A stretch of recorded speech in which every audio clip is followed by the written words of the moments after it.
তেল গাছ আছে। আমার আছে বাঁশ বাগান। আমার পুকুর। তো চলুন মাঠে গিয়ে দেখি। চলুন চলুন।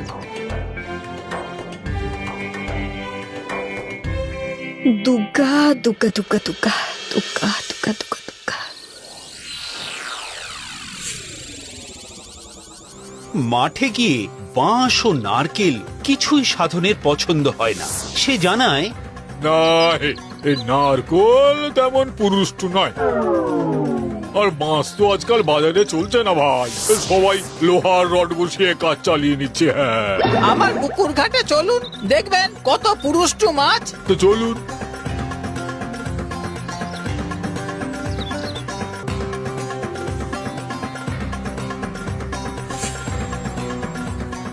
পুকুর ঘাটে গিয়ে সাধন বলে, না না, মানুষ তো আজকাল স্বাস্থ্য সম্পর্কে খুব সচেতন, বুঝলে।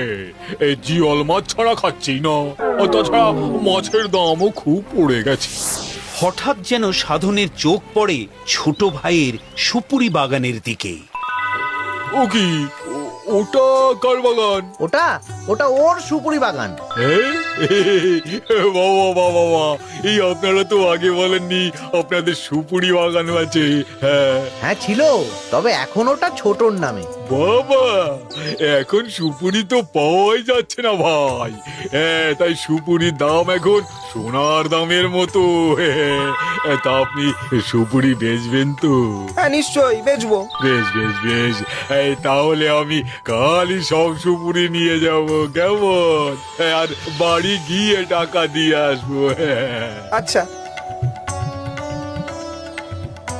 পরের দিন সাধনের লোক এসে সব সুপুরি পেড়ে নিয়ে যায়।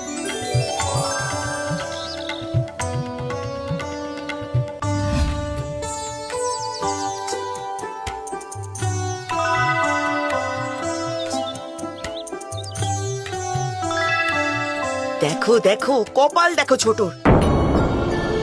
তুমি তো ওকে সুপুরি বাগান দিলে, আর সেই সুপুরি বেচে কত টাকা পেলো। তাতে তো আর আমাদের কিছু করার নেই, সব ওর ভাগ্য। আর যদি জমি জমা ভাগ না হতো, তাহলে সব টাকা আমাদের 5 ভাইয়ের ভাগেই পড়তো। সত্যি দাদা, এই ভাগ করাটা আমাদের মোটেই ঠিক হয়নি গো। যা বলেছ দাদা, সবই আমাদের কপাল। আগে যৌথ থেকে সকলেরই সংসার স্বচ্ছন্দে চলতো, আর আজ দেখো সব দিক থেকে ছোটরই লাভ হচ্ছে। এরপর তো ছোট বউ নতুন নতুন গয়না আমাদের দেখিয়ে দেখিয়ে পড়বে, আর দেমাকে ওর মাটিতে পা পড়বে না।